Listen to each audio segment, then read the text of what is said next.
Yeah. Pro Fan Sports Podcast. Let's get it. Pro fans, tune into the program. Every single week, get the dope, fam. Sean on the mic, very flat too. Keep you updated, that's what we do. Pro fans, tune into the program. Pro fans, tune into the program. Pro fans, tune into the program. Every single week, get the dope, fam. So let's get into some sports, man. NBA, one of the, best parts of the NBA just took place, which is the NBA deadline. You see guys flying left and right, and some guys actually have to sit on the bench because teams don't want to play them anymore, and they didn't find a trade partner. So let's talk about it a little bit. We got some news that went on at the trade deadline. Aaron Gordon was traded to the Nuggets. Nikola Vucevic from Orlando Magic, both guys from Orlando Magic, he got traded to the Bulls. Victor Oladipo. Oh, yeah. Oh, yeah, he did. What? Oh, yeah, yep. That's right. Yep, He sure did. Yep. That's That's Aaron Gordon got traded to the Nuggets, and Nikola Vucevic got traded to the Bulls. So they're blowing that thing up.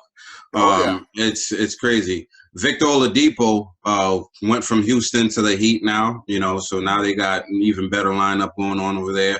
LaMarcus Aldridge signed with the Nets after a contract buyout with the Spurs. So now, the Nets got even more firepower. We'll see how he does. It's crazy. Rajon Rondo went from the Hawks to the Clippers. So now the Clippers have a real point guard going on. JJ Reddick to the Mavericks. I hope he makes the playoffs again. Are the Mavericks in the standings for it right now? Team. Are they in the picture right now? They're in eighth place right now. Okay, is there like a fringe? They were a fringe playoff team, to start the season. So I'd like to see them in the playoffs for sure. I'm sure they'll get there. Yeah, Norman Powell went from the Toronto Raptors to the Portland Blazers for Gary Trent Jr. And the funny thing I saw about that was his father got traded from the Trailblazer to Toronto. Yep. On the same kind of trade 20 years later or something like that. I thought that was pretty cool. Yeah. Father that and was son. pretty ironic. Yeah. I heard about that too. That's pretty crazy. No, that's awesome. Surreal. Javel Mcgee went from the Cavaliers to the Nuggets. Everybody's loading up, man. Everybody's loading up. Andre Drummond went to the Lakers. So Lakers got another piece, after the Cavs buyout. People are moving. Nemanja Bjelica, I think that's how you say his name. He got traded from the Kings to the Heat, so that they got to figure out. He's a three-point specialist, so they got to figure out how to use him. As if they needed another one. Right. They already got a lot over there. Robinson and Hero ain't good Tyler enough. Hero, right. It's crazy. Up from three. Dylan Wright got traded from the Pistons to the Kings. Kyle Lowry actually was rumored to be going from the Raptors all season, and he ended up staying over there. They love that boy. They probably should have a statue for him.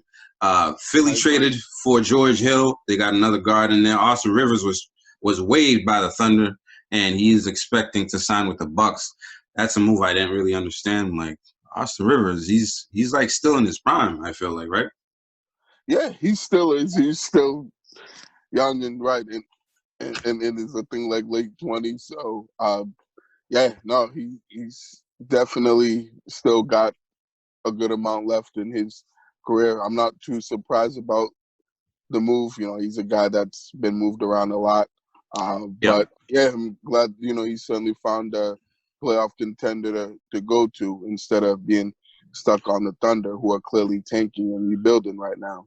Right. They got like 80 picks, in the first and second rounds in the next 2 years or whatever that is. Al Horford, our old guy, Al Horford from OKC as well, he is being shut down for the season because that's how the NBA works. They're on a youth movement right now, and Al Horford is definitely not youthful. So he's going to be sitting on the bench for the rest of the season. Next year, they're going to try and figure out a way to rework his contract so that he could find a team that suits him better. That's kind of wild. But out of all these things, what were you guys surprised about? Anything? Did you guys feel like any team got better, got worse? What were your thoughts on the trade deadline trades? I think the Heat definitely got better. You know what I mean? Adding Oladipo, adding another 3-point specialist. I think that's making them more than a playoff team. You know what I mean? I feel as though they're gonna go further than the Celtics for sure. Right now they're in 8th place, but I feel as though by the end of the season they might be in 4th place or something like that. But yeah, I think. Wait, the Heat are in what place right now? They're in 8th right now, right on behind the Celtics. Wow, things are moving because they were at 5th just like a week ago, and now that's crazy. Yeah. I think that's my biggest takeaway. Apart from the Celtics takeaway, which we'll talk about later, my biggest takeaway was definitely the Heat getting better. Rajon Rondo to the Clippers was a big move too. Yeah, I think Rajon Rondo is a championship caliber player when he's on the team, like just because he's so smart. Right. I also forgot to mention that Rajon Rondo got traded for Lemon Pepper Lou, who will now, he'll be at Magic City near you soon. Right. For real. And I guess another big news was LaMarcus Aldridge signing with the Nets. Yeah. So the Nets just keep getting better. The rich kids just keep getting richer. Yep, unfortunately. Barry, what's your thoughts on the trade deadline? Yes, thought it was a pretty interesting and compelling trade deadline. Certainly a lot of, teams were active and made good moves. I think, thing that moves that stick out to me, like the Nuggets, I think they, really certainly got better with the Aaron Gordon trade, getting him, I think, adding him to that young core that they already have of, Jokic and Jamal Murray and, Michael Porter. That's definitely a really strong, core that they could have for the years to come. And I certainly think, they're a contender in the West, without question. Think, you're certainly right that he, got better. That adding, a couple of guys that, can help, and Oladipo, who they didn't really have to give up much for, but I know he was an expiring contract. Yeah. And he wasn't gonna, re-sign with them. So, he knew he was on his way out, and was gonna be shipped. So they certainly got better, and also adding that 3-point shooter from the Kings. I said, as if they didn't have already enough lethal 3-point shooters that can light it up from 3. So, those guys got better. The Bulls certainly got better with that, Vucevic trade. I'm so annoyed by that, man. But I'm annoyed and pissed about that, definitely got, under my skin without, question, because, there was a certain team that could have made a move for him, and a certain team. And that should have made a move for him, but they unfortunately didn't do that. I'm still trying to figure out as we speak why, but nonetheless, he definitely makes the Bulls better, adding another all-star, big man to marketing that young big man that they have in Zach LaVine, who's been an all-star this year, and he's been really balling and playing well. So, and then they also added Tice too. So I think they had a really good trade deadline. And and also they had the Clippers getting Rondo. That was a really good move for them, getting a much needed point guard and floor general that can facilitate and run the offense, because that's something they needed, because they didn't really have that on their roster, since Lou Will's more of a scorer and a guy that is about getting buckets and getting his shot. So I think those were the biggest moves that stood out to me in this trade deadline. For sure. And Venora, I know I didn't report on anything that the Knicks are doing, right? Okay. But I mean, what were your thoughts? And did the Knicks make any moves that you thought were notable? No, Knicks didn't. The Knicks were, the Knicks are nicking. So they just didn't do nothing necessary. But the biggest thing, like I am shocked, like to agree with Vlad, was how good the Heat just got. And like we're all just like he's like talk by it. Like they got really good with Victor Oladipo. I honestly didn't think he was going to go to Miami. I saw that he did one out, but I didn't know he was going to go to Miami. And Miami's already a really good team. They're having a really bad season this year, but they were a solid team last year. So I think this is definitely his signing. It's going to definitely boost them back into the playoff talk. And I can never say Nikola's last name. Vucevic. Going to the Bulls, did not see that coming. So when you said it, I was like, wait, what? Like, when? Yeah, how did it was like a low key thing because like he started, and he wasn't on too many social medias. No, like I didn't know anything about it. Like it just happened all of a sudden.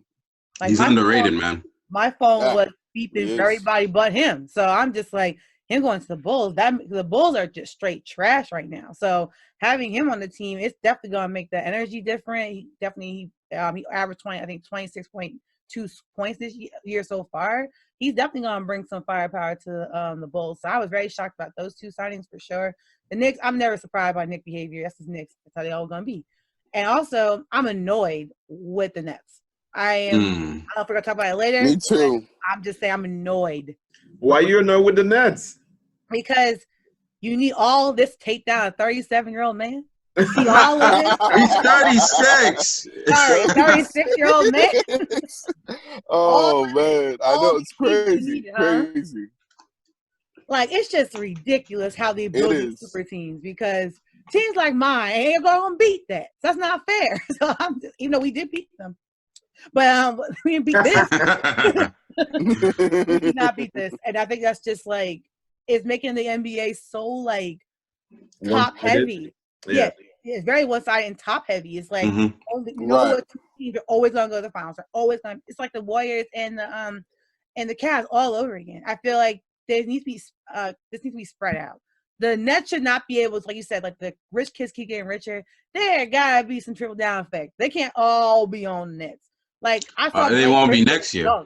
Well, a lot of them signed 1-year contracts, so a lot of them are not gonna. I expect disbursement next year. Yeah. They win that chip, they ain't gonna be one dispersed nowhere. So I know that. But That's I saw true. Blake Griffin you're right. and put up points. I didn't know Blake Griffin was in the league. So the fact that he's doing that on the Nets, I'm just like, see, this is annoying. I think people got Blake Griffin fucked up. Like, I think to be honest with you, when he was on the Pistons, I thought he was the best player on the Pistons, and everybody was making a point that he wasn't dunking or whatever, and I'm like, yo, the dude is scoring. Like, even if he's not dunking, so what? But he's like, I feel as though he's developed his game a lot more than just dunks. I think that's the problem, Vlad. He was on the Pistons. Yeah, because who's watching the Pistons? No one was watching. Like, so people think this guy's dead while he's actually balling. I mean, I was hoping he would end up, with our people somehow, but clearly, like Venora was saying, the league is top heavy, and all the vets want to go ring chase, and I don't blame them. But at the same time, it's like, where's David Stern at? Like, why do we not say anything about these?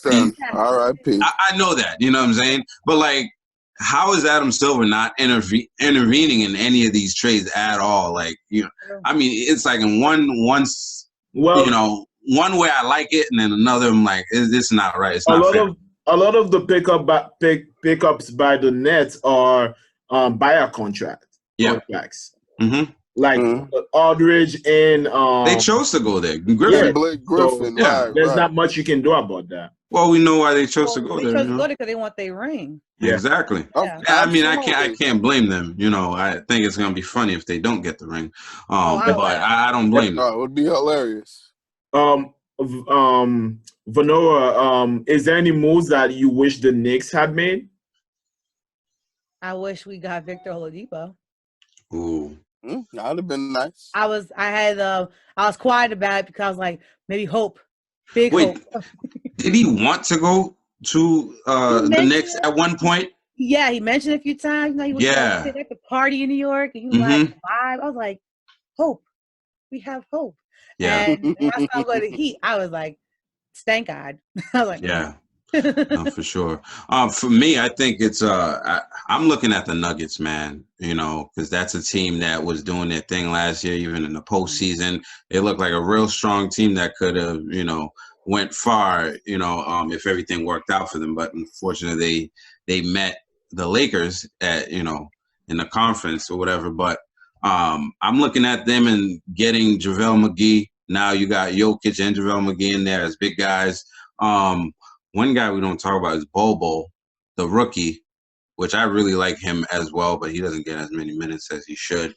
And Aaron Gordon being on there makes them really strong, and I think they could actually make some noise out in the West, you know, given what we saw last year with the Clippers and everything like that. So I don't think everything's a given with the moves that's been made. Like Andre Drummond, I don't know what he's going to do on the Lakers. You know what I'm saying? I don't know what Aldridge is going to do on the Nets, you know, because, I mean, he's been playing for the Spurs all year. He hasn't been doing too much. Like, the guy's averaging like 4 rebounds a game or something like that, you know, as a starter. So we'll see how that goes, but I definitely like what the Nuggets did for sure. I was definitely surprised about the Al Horford news. Kind of made me sad. I'm like, damn, you know, you went from, you know, being on TV in the playoffs year in and year out with the Celtics, and then you went money chasing, and now you're sitting on the bench for the rest of the season. So I feel bad for him. What happens if he ends up on the Celtics again? Would you guys bring him back? Would you guys accept him? Well, I think we talked about that last week. I wish he came. I wish they traded him to the Celtics. Right, just do it. You know what I mean? So I would have taken him, but by next year he's gonna be a year older, and we might make other moves. I don't know. I think he might be too old. Yeah, I wouldn't want to see that. With all due respect to Big Al Horford, you know, I liked him a lot when he was here. He certainly played really well for us in his time with the Celtics, but I think that, you know, I'd like to see them, you know, continue to play like the young big guys and not get that much older at that position. I just think he really doesn't help us as much and would bring us to, you know, the next level and where we're trying to go. So I'd definitely like to see a much more, you know, more athletic and versatile, you know, big man as opposed to a guy that's in the later part of his career and you know, and looking, you know, to, you know, end, you know, his career on a championship team. I think he'll probably go to a championship contender and try to get a ring. I just don't think he'll, you know, fit here with the Celtics. But you think he's gonna be like a Jared Dudley? I was kind of offensive, man. No. Let's my put fault, some Al. respect It's kind of on messed up. Big Al's name. No, definitely won't be a Jared Dudley because Jared Dudley only plays during garbage time, and Al should definitely be getting more minutes on that. But so I think he can still is a, you know, decent player and can contribute. You know, coming off the bench, you know, and being a role player for, you know, a really good, you know, playoff contender. Yeah, but maybe. I wouldn't want to see him back here. I just don't think it'd work out back here with the Celtics. I know where he's gonna go. You guys know where he's gonna go? What, the Nets? The Nets. Of course, he's gonna go to the fucking Nets. Please, you know what I'm saying? Like, please. More buyout market guys. The Nets, like, that's the destination right now. So I mean, I wouldn't be surprised at all. You know. So some Celtics news. You know, for our viewers, Celtics actually made a move. Well, they made a few moves at the trade deadline. Something we haven't seen in a while. I think it's been like 6 years. 6 years since the Celtics actually made a move at the trade deadline. And, you know, our general manager catches shit every single year for it. I'm talking about Danny Ainge. So this year they actually made some move because we haven't been having the best season. You know, it's been an up and down year. I think, are we still under 500 right now? Or are we back to 500? Because we keep going back and forth right now. I think they're back at 500 now since they won their last 2 games. Yeah. There were 2 games under 500 prior to the last 2 games they won. So, yeah, they're a 500 team in the middle of the pack of the Eastern Conference. Yeah, you said that kind of sad, Barry. Cheer up, man. Cheer up. We'll be all right. That's what kind of season it's been for the Celtics. That's why I say it in that tone. You can see it in Barry's face. So the Celtics made some trades. Evan Fournier from the Magic. So, like I said, the Magics just decided to blow it up this year. So he was traded for Jeff Teague and 2 second-round picks. Nothing too significant. And I think all of us on this podcast will take that. You know what I'm saying? Because second-round picks usually don't pan out to be anything anyway. Daniel Tice went to the Bulls for Mo Wagner and Luke Cornett. Mo Wagner and Luke Cornett are what, 4 and 5s? They're big men, right? They're big men. I think they both can play center, so. For sure. And I saw Luke Cornett the other day, and he dropped I think he scored 2 threes or whatever. He looked kind of smooth. He had 8 points. Yeah, good for him. But what are your expectations from the Celtics since the trade deadline? Do you guys like the Fournier signing, or do you guys like the signings at all? I don't hate them, nor do I like them. I think that I expected more from Danny Ainge. I wanted Vucevic. I wanted Gordon. I'm not sure that he could have gotten both of them, but I actually wanted at least one of them. Even Oladipo, I would have taken. I just don't like Fournier is not bad. I don't know much about Mo Wagner or Luke Cornett. I get to know them now that they're on the team. Evan Fournier is not bad, but I just wanted more. I think Danny could have made the trade for Vucevic. I think Vucevic would have made us a way better team, to be honest. Well, Vlad, how do you feel about this? Reports came out that the asking price for Vucevic from for the Celtics was second round pick and Aaron Nesmith. I'll send them both to the Magics. I think we said no, we wouldn't send those. That's a trade that Danny should have made. He should have made that trade. There's Nesmith is not playing right now. We don't know what he's gonna be. A second round pick is nothing. You can't stay married to those guys just because you traded them. You can't stay married to a guy that's not even he's not even getting any playing time right now. Trade the guy. I think he drives these guys and he get really attached to them and he doesn't want to trade them. It's actually pretty frustrating. Yeah. They actually offered multiple first round picks for him as well. I'm not really sure what the hiccup there is, or even Aaron Gordon, because Aaron Gordon, they offered a first round pick and a young player for him, and he ended up in the Nuggets. Barry, what are your expectations for the Celtics moving forward? Well, hopefully they can I know you like the Fournier pick. Do I like the pick? Yeah, no, I know you liked it. Yeah, of course I like the pick. That was a good trade. I'm not debating or or upset about that trade. They certainly could have gotten, like Vlad said, someone who's better than Fournier, and that could definitely have more of an impact and take this team to the next level. But he's definitely a good role player and can certainly give them what this team needs is more shooting. They needed guys that can actually make shots consistently from 3, and he certainly's done that, almost shooting at 40% from 3 this year, and averaging nearly 20 points per game, putting up, career highs in those categories. So I think, he certainly brings things to the table that this team needs. But they should have done more, and they clearly didn't. And I think that's where, like Vlad said, the frustration comes in, particularly with Danny Ainge, because time and time we see this guy, almost make deals. He almost did this. He almost did that.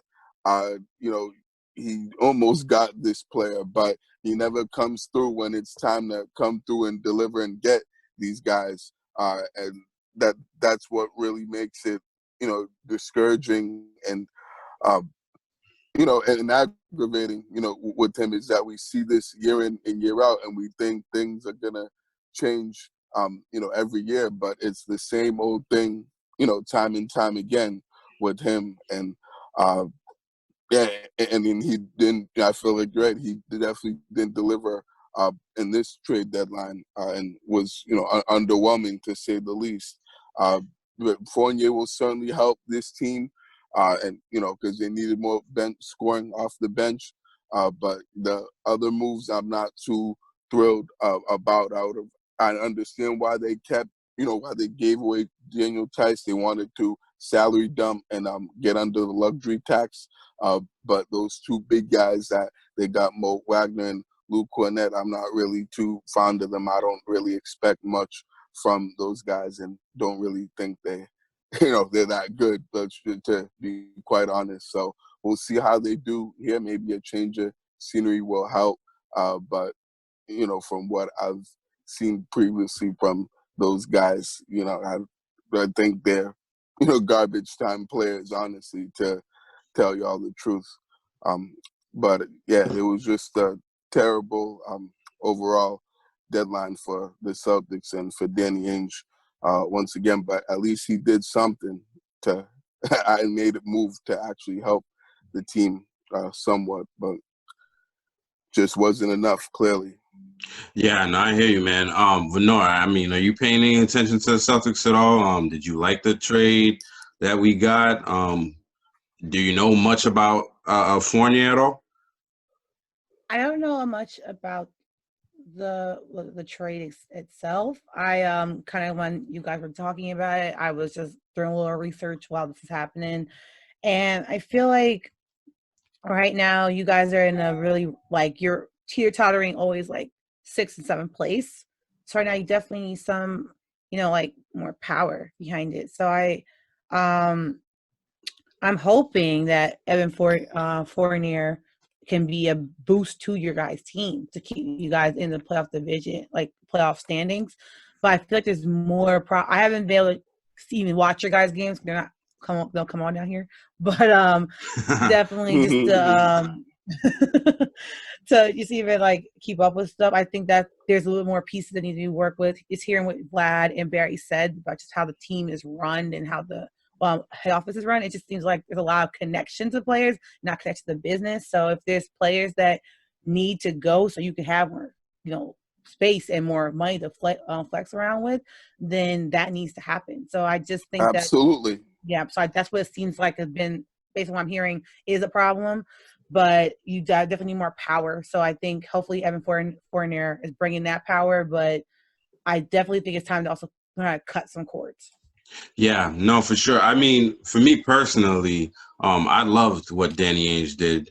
Not with the players per se, right? Not that we got like top of the line players, but Evan Fournier is definitely a good player. He's a guy that's going to come off the bench, and we finally got somebody that can come off the bench and get us points. You know what I'm saying? Like what he does, he's able to get to the basket. He's good on mid-range. He's good at the three-point line as well. So I really like that. From the starters, he can go out there and continue doing what he was doing in Orlando. He can help out, a kid like Pritchard, out there that's trying to run the second team and stuff like that. So I definitely like that. But why I liked it even more was, like we were saying, like we haven't made a move like that in 6 years. And I think for our guys, for our young guys, this is a good thing because we've been like cruising with the same group for like years and years. And it's like every single year, there's up and downs. And, they're yelling at each other in the locker room. And it's like, yo, if you guys don't start playing well, we're going to ship your ass out of here.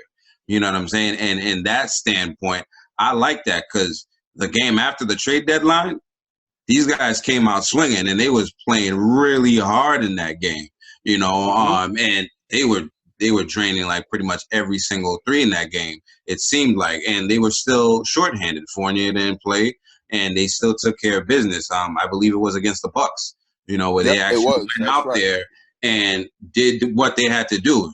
We didn't have like that fourth quarter breakdown where the Bucks brought it down to 2 and then we're clawing at the end of the game. It had some consistency to it. And even in the next games that they played, didn't start off too hot. I think it was OKC. They got a whole bunch of new players. Don't know too much about them.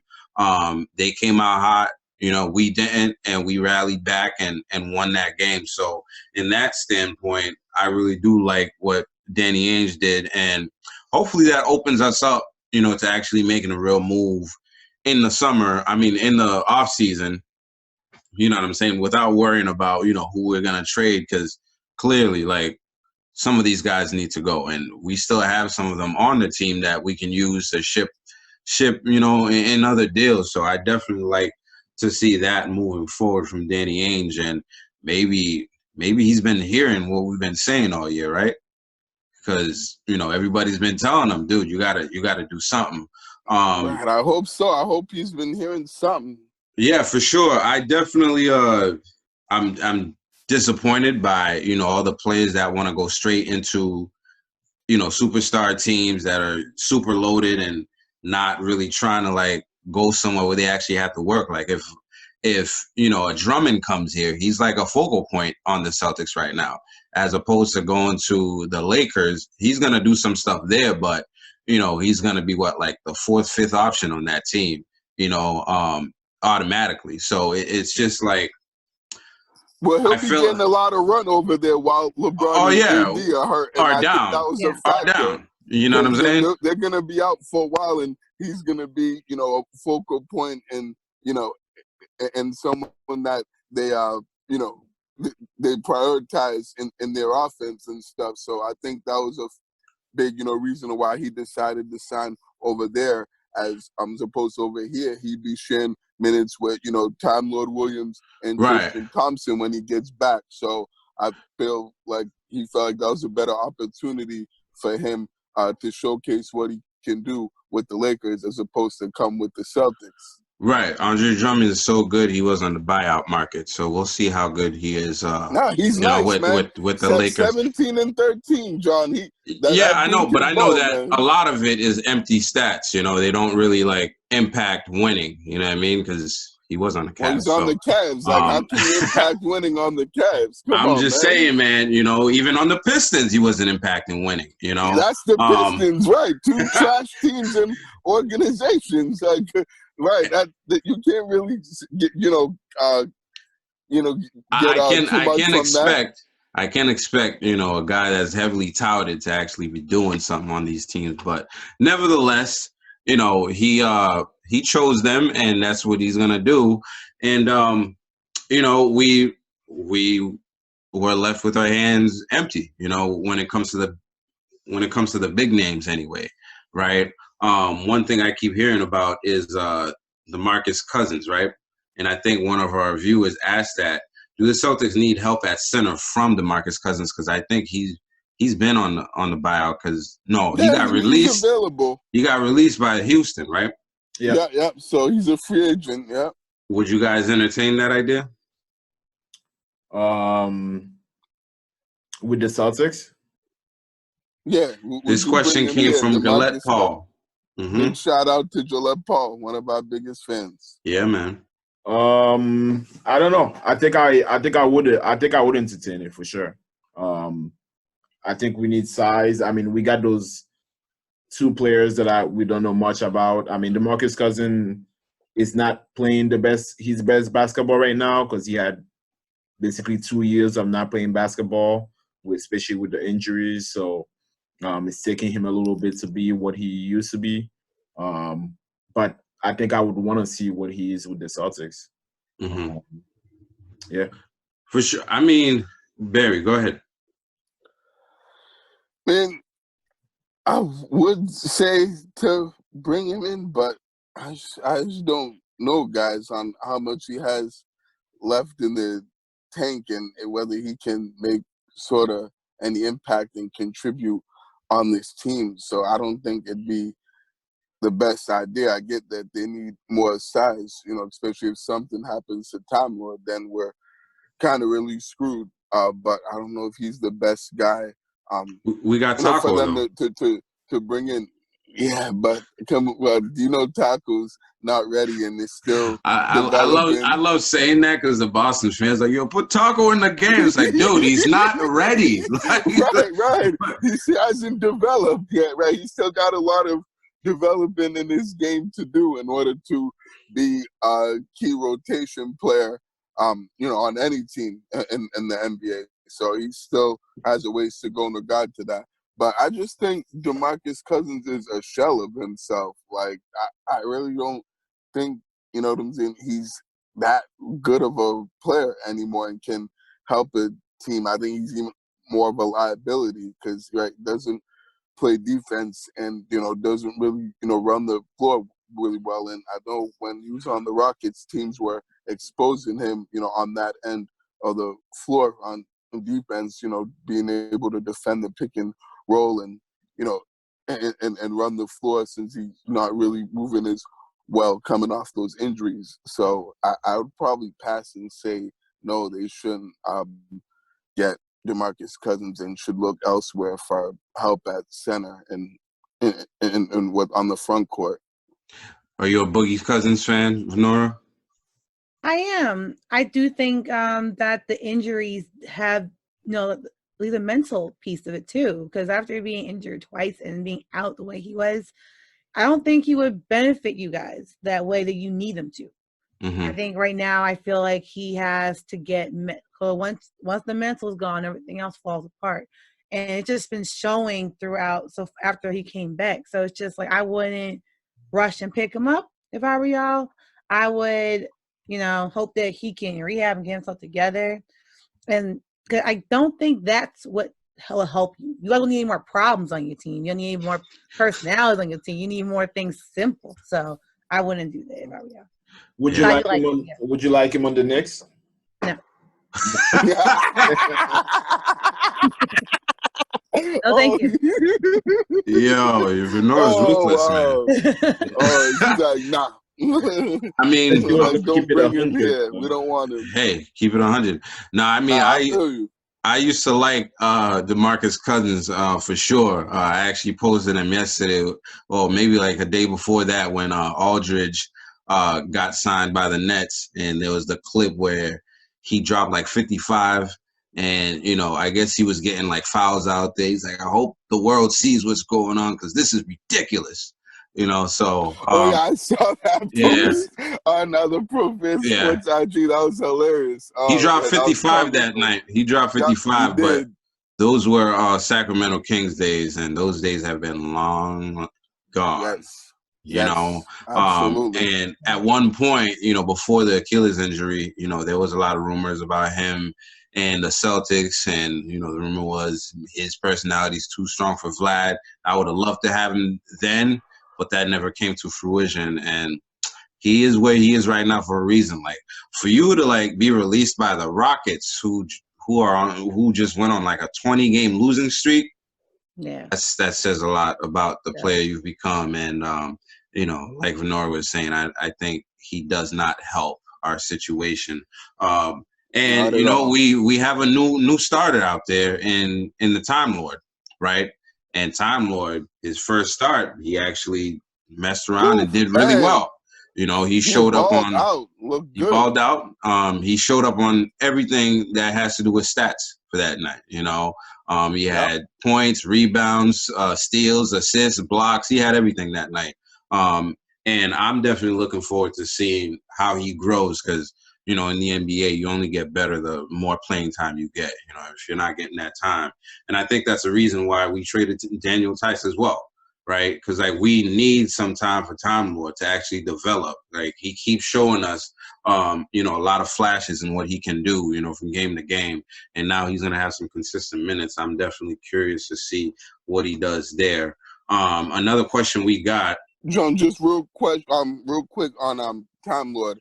The only thing that concerns me, I like him too, and he's, you know, been playing really well for us, but I just don't want them to give him too many minutes, because that fact, if they play him too much, then, you know, it's more likely of a chance for him to get injured. And certainly that's what's happened with you know, him in the past, is that he's been injured and has been missed a lot of time. Another question we got from one of our supporters, Joe Mazeka. My guy. You know, Joe, shout out to Joe, man. He's been around forever. And his question is, I feel like something we talked about last week, and his question was, should Brad Stevens be fired? Nah, I don't think he should be fired. I do want to see more from him. I want to see if he can get us over the hump. I know he's brought us to multiple Eastern Conference Finals, but I'm not quite sure if he has the what it takes to like bring you over the hump and get you to the finals. This year, I think he has a lot on his hand, so I can't blame everything that's happening this year on him, because Danny Ainge didn't make the move necessary to give him the players needed to make the move. But he just signed an extension last year. I want to see what he does this year and even next year. If he can't do anything next year, if he cannot bring us to a competitive Eastern Conference final where, you know, goes at least 7 games or get us to the finals, then I don't know. It might be time to question his methods and see what else can do the job. Yeah, I think that certainly depends on how the rest of this season goes, you know, for the Celtics. You know, I think certainly I don't think he's doing a good job this year and really getting through to these guys. And I don't think his voice is, you know, really, you know, actually getting through to these guys enough to, you know, get them to the next level and get them to the, you know, direction that they need to be in and that we want to see, you know, this young team be in, particularly in, you know, the main guys in Tatum and Brown. I think, you know, the guys have certainly gotten too comfortable, you know, with him, and he hasn't really, you know, held these guys accountable enough, you know, as far as, you know, the main players on the team and even the role players. So I think that if, you know, they don't make the playoffs or even have an early exit, as far as either losing in the play-in tournament or losing the first round, that I wouldn't be surprised if they end up letting him go at the end of the season, because just something has to change. I don't think he's a really good fit for this team anymore. I think they've already hit their peak as far as you know, what he, you know, where they can go with him. So you know, I'll looking forward to seeing how the rest of the season goes, and that will pretty much determine whether he should be here or not. So we'll see what happens, but it wouldn't be surprised if the Celtics aren't successful the rest of the season if he's you know, if he's gone in the off season. So we'll see what happens with that. Mm-hmm. Well, no, would you fire Brad Stevens? I'm thinking because the Celtics have made it to the playoffs. The goal, of course, your goal is to make it to get the chip, of course. Last year's Lakers, that wasn't happening. And the Miami team last year, that wasn't happening. So I can't beat up the coaches every year, because sometimes there's just, unfortunately, teams in your conference, which is why the whole top-heavy issue is starting to annoy me, is that there's some teams you just can't beat. And it's unfortunate. Like, you can have these young men want to play hard as they can, but you just can't outshoot James Harden. It just can't happen sometimes. And that's not the coach's fault. That is the system the league has created's fault, because they should not be able to stack star, and expect little guy to go up against a star, like 18 stars. That's not fair. Like, that's just like, it's not going to happen. So I'm not going to fire him yet because I think anything is slap on the wrist first. Like, yo, get your boys gotta get back in check. Let's get this team together because the Celtics should be better than what they are right now.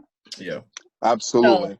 So I think a big slap on the wrist saying, like not like the, like the nice slap, like no, like snack, like, hey, pay attention because this is, your team is starting to fall apart. Your players starting to get a little lazy and a little bit too comfortable, and you don't want to lose your job. So I think that needs to happen first before we even talk about firing. Again, you guys do get to the playoffs, which is the, one of the goals, like getting out of the regular season. Check. You can't fault him for getting y'all out of the regular season. That would be like, that's the point. Now, of course, the main point is win the chip, but you still want to get to the playoffs and get you guys to the playoffs. So his methods work, but they don't work to the finish line. He's kind of like, I would say he's more of a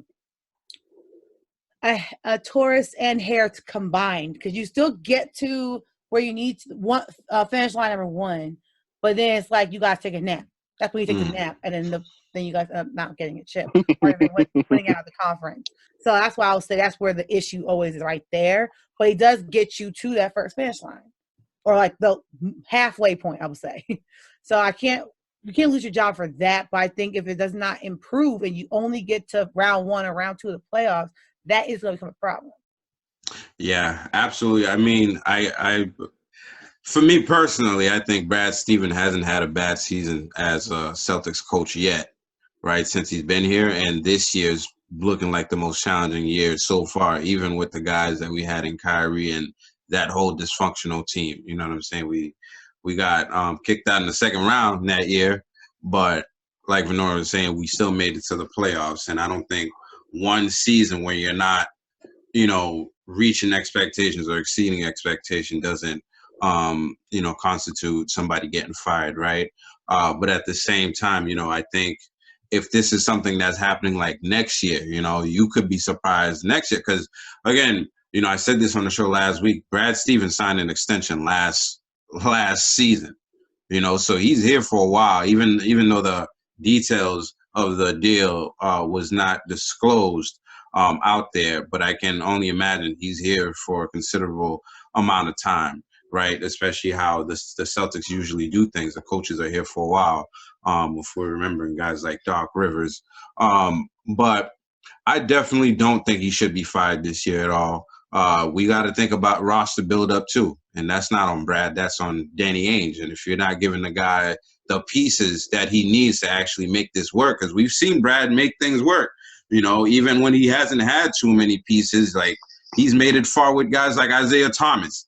You know what I'm saying? Like, what is Isaiah Thomas doing now? So the guy constantly, squeezes juice out of rocks sometimes. And I think, he deserves the benefit of the doubt. Like, at the end of the day, he's not really playing. We've seen what our superstars are doing. They're not really, making the guys around them much better. I don't think that's their fault either because, again, they don't have the guys around them to actually make the plays. And now we actually have some guy that, we can kick out a 3-2 and actually hit it instead of Marcus Smart, chucking up threes every time. I think will help us out a little bit. But I like Brad. I definitely think he needs to add some fire to him. I keep saying that in the show, but I don't think that's going to happen at this point. That's just his personality. He's just like even keeled and laid back and let the players like police themselves kind of thing. Sometimes that works. A lot of times it doesn't. Because players don't feel like they have to be accountable for stuff. And I think that's why us trading away these guys actually was good for the team because now you can't be comfortable anymore. Like come trade deadline next year, your ass might be gone, So, you might as well play as hard as you can for this team because, we're still a good team. We still got some good pieces, and I think we can go for some places if we can all get on the same page. But some of the games that we saw the Celtics play since the last pod, there was 4 games. They lost to the Grizzlies, 132-126. They lost to the Bucks the first time, 121-119. That was a game the Bucks was up by 25, and they worked their way back, but couldn't make it at the end there. They played the Bucks again. This time the Celtics won 122-114. Game was not too close throughout the game. And then won against the Thunder 114-94. Some upcoming games for the Celtics. They will play the Pelicans. Jaylen Brown will be out. So they're playing the Pelicans on the 29th. Jaylen Brown is out, and Evan Fournier will make his debut for that game. And then we got a game against the Mavericks, the Rockets, and then the Hornets, which are all at home because the Celtics are on a home stretch now because they've actually had some of the least home games throughout the season. They have the least home games throughout the season in the league right now. I think they're tied for that. So they do have they do. So it's gonna be which is good because they have the most home games remaining in 16, and they're on the about to start a 7-game homestand, and their fans are coming back today. So right, fans are back. Help them tremendously. Even without the full arena, being full capacity, but some fans is better than no fans. So glad to see them back in the Garden. Yeah, man. You know what? That's gonna be it for the NBA segment.